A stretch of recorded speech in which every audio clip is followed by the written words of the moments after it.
The public to be our eyes and ears out in the community and try and generate more leads and tips for us to continue this investigation and have something fresh to work with. This case began September 15th, 2019, and what you see in front of you is a timeline of events that ran in the days leading up to the disappearance and then the days post the runaway dates. So beginning on the 11th, what you'll see is that she attended school. She goes to Bourgate Catholic High School. She had interactions with her friends on the 12th, and this is done via texting and applications on her cell phone and her gaming application. She decided to stay home from school. She asked her mom to stay home from school on the 13th, which was granted, so she did not have any interaction with friends at school that day. She stayed home all day on Saturday the 14th, limited contact with family in her room. She likes to game. She's a gaming teenager, which is very common. She does like to interact, and so that was probably one of her primary things that she liked to do on her own. On the day that she ran away, as you can see, she had her last contact with her mother. It was late in the evening, early morning hours, about 1 a.m. And then over the course of that period from 1 a.m. Till the next morning, at some point she left her residence, leaving a note behind. A picture of that note is in your documents. And what that note said was that she ran away and that she was sorry, but that she would be returning. That return never happened, and no further communication from Alicia was ever found. So she no longer was on social media. She was no longer on any of her texting or gaming applications from that point forward, to include her 15th birthday, which was on the 20th. So at that point, after she left, Alicia's mom filed a police report where we became involved. A silver alert was issued, being that she is high-functioning autistic. That met the criteria for the silver alert, so that was posted. She was entered into the NCIC database. The National Center for Missing and Exploited Children were consulted along with the FBI. And that began our investigation, looking into her social media accounts, phone, those types of things. And out of all of the digging and research that we were able to do into her electronic devices, into her social media accounts, no new leads were ever generated. And out of the tips that came in from the silver alert, no new information was also generated. So we've done an extensive amount of trying to use media, trying to use all other forms of getting her message and her picture out to the public to try and find out what happened to Alicia, who she may or may not be with at this point in time, and trying to get her to come home. So that's where we're trying to lend today's conference to get, is hopefully we'll generate some more information for our investigation to continue moving forward.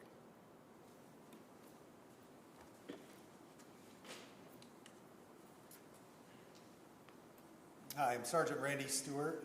The spelling is R-A-N-D-Y-S-T-E-W-A-R-T.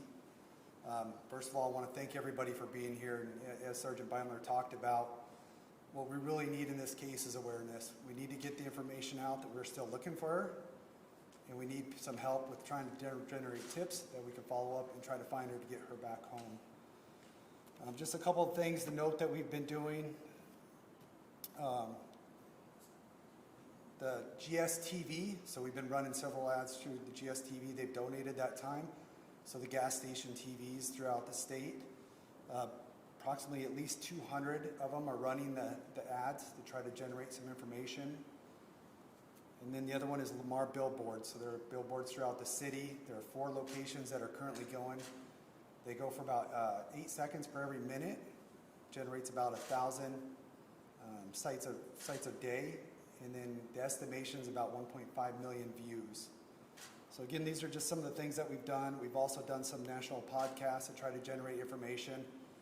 And we're really hoping that somebody is going to provide us with something, some type of tip that we can follow up on and help try to get her back home. Just a couple of things that I did want to bring up as far as the tips that we have. There's been several through Facebook. We do ask that if anybody has a tip, please contact the Glendale Police Department. We know that Jessica, Alicia's mom, has been contacted before, but sometimes those tips have come days late. If anybody has any information, call us right away. Call 911, call the local PD. Again, she's entered in the system, so anybody with that name will be able to look that up and find out that she's missing. They can get in contact with us, or you could contact the Glendale Police Department, but we really need help from the public in this case. So thank you for being here so we can help get that awareness out there. And next up, we have Jessica Nunez, Alicia's mom.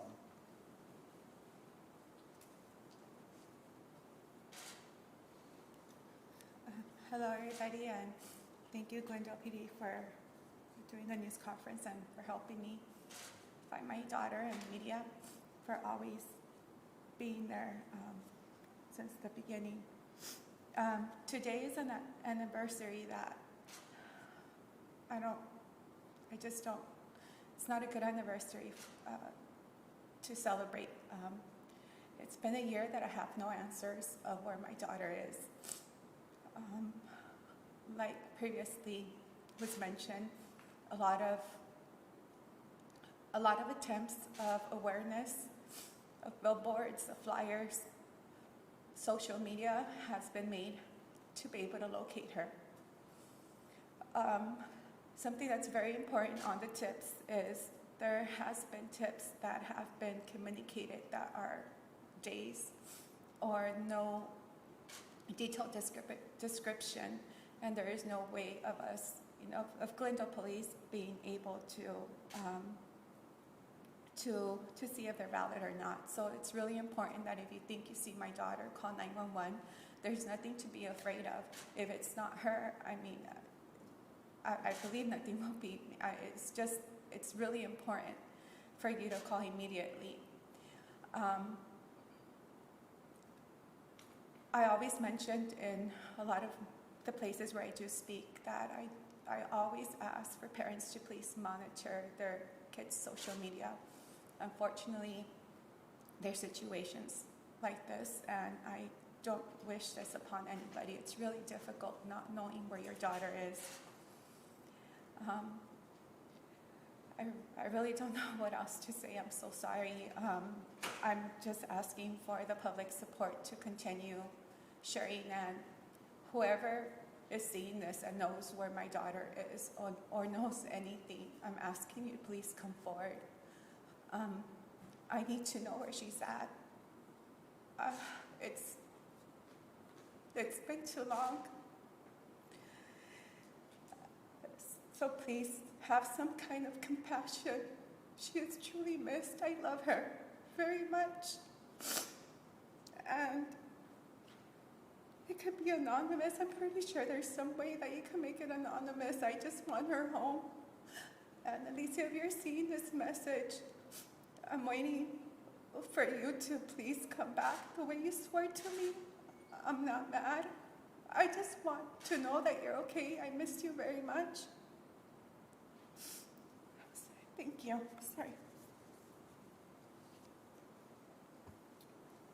We are going to open the floor to questions.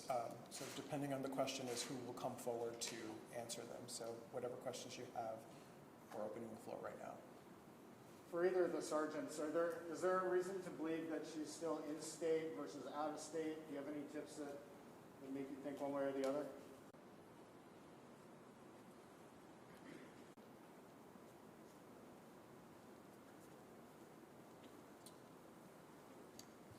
So the question was there any tips or information that has led us to believe that Alicia is still in the state versus out of the state? And the answer to that is no. We haven't received any new tips since the day she went missing that points us in any one direction, unfortunately.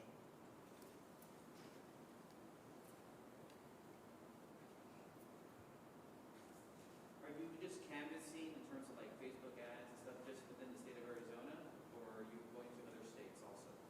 So the question was, are we canvassing just social media in Arizona, or are we going social media other places?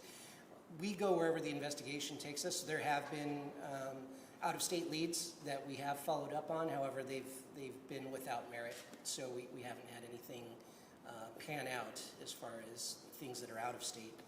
But we are keeping our eyes and ears open, and we welcome any tips, whether they're social media, whether it's sightings, whether it's something with a case in another state that might be related. Other jurisdictions, and we work with other agencies, federal versus local, and everybody. So we want to make sure that if there is anything that sounds familiar, or maybe this photo jogs a memory on something else, that's what we want to just get her photo back out there and just kind of reinvigorate the public looking for her. How difficult is it searching for someone a year later rather than searching, the days after they went missing? Yeah, so the question is whether or not is it still hard a year later to reinvigorate the investigation and continue to work that? Yeah, it's always something that, because this isn't the only case the Glendale Police Department has to work. We have to work a lot of missing adults in that section, and we want to keep this case going. We want to keep this case active and alive, and we want to fulfill all those requirements and tips and follow up on every single lead that we can get, and still work with other families that have their missing loved ones as well. And again, there's manpower, there's resource issues, but we commit everything that we have to recovering every child that we're responsible for jurisdiction-wise.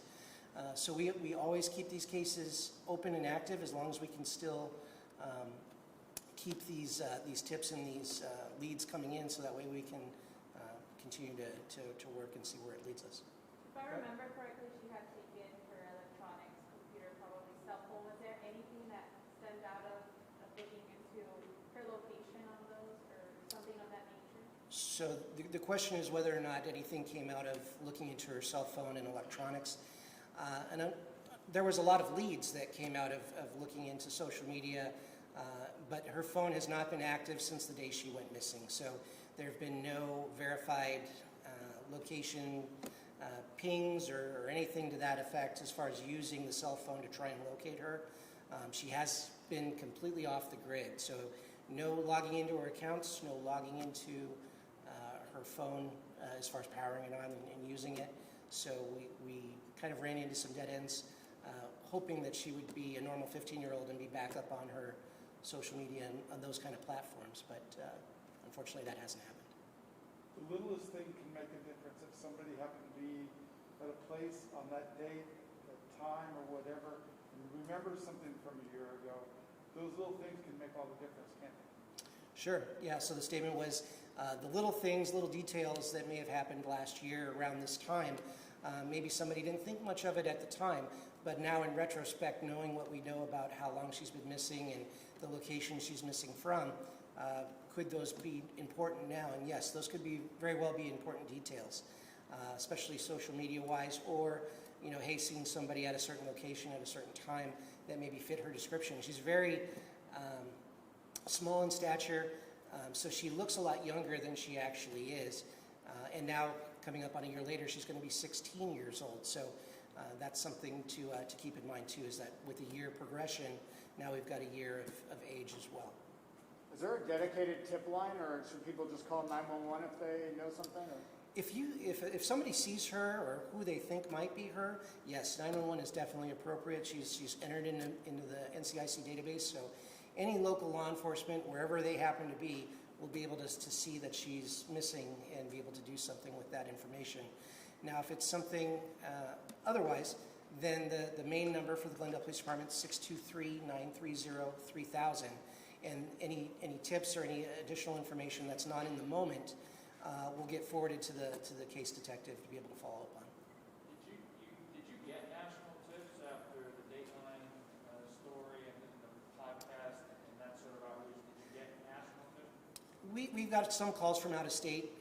I don't know for sure whether or not they stemmed from that. We weren't told that was what jarred those tips, but any tips that we have had out of state, we followed up on. So. About how far away are you coming in? We've had mostly West Coast, so Oregon, California, Texas. I think we had one in New Mexico as well. How hopeful are you that you will be able to find her and bring her home? I'm very hopeful. I mean, obviously, being in this job and this is our forte, we want to recover every child that goes missing. So there's always that hope that we're going to recover her. It's just a matter of getting the right eyes on the information. So somebody out there knows where she's at. Somebody out there knows what happened to her. It's just getting this out in front of that person to be able to contact us and provide us with that information. What kind of gaming was she into? In terms of like, was she interacting with people? Is it maybe something? Yes, she was. Somebody lured her? The question was whether or not she was online with other gamers, and is there a possibility that she could have been lured? We don't have anything definitive that says that she was lured. We've looked at the conversations that she's had.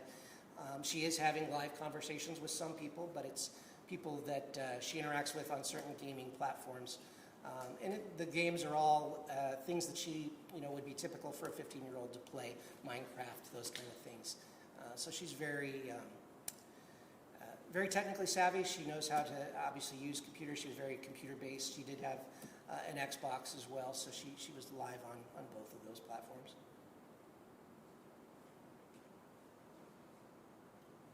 You said that initially her technology had led to some leads at the beginning of the investigation. What were some of those leads that you were following initially? Well, none of them panned out. So there were conversations that she would have, and so we would do search warrants on those addresses, those names, to try and get information on who those people were. Made those contacts, those interviews, and nothing came out of any of those contacts. Sergeant, just last thing for me is, if she's watching this, is there a message? I know her mom had a message for her. Is there a message from the PD that you guys want to convey to her? We just want to know that she's okay. Even if she's happy where she's at, and that's the decision that she made to run away, we just need to know that she's okay and that she's where she wants to be. And, obviously we want her reunited with her family, and her family cares about her deeply. But if anything, we just need her to reach out. And so if she's watching this, we just want to say, please reach out and just let us know that you're okay, and that's, you're not in trouble. So.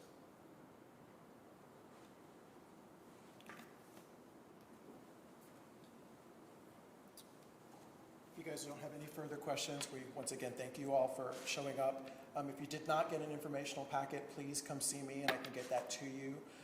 Again, these billboards are starting to run now. They're going to be running in neighboring states as well. As Sgt Randy Stewart mentioned earlier, they are running for 8 seconds for every minute that's out there. So we're hopeful that with the amount of impressions that are going to be taking place out there, that somebody out there will come forward and say something. So thank you once again for your continued coverage on this. Those just started? They just started back up again today, yes. Thank you, guys.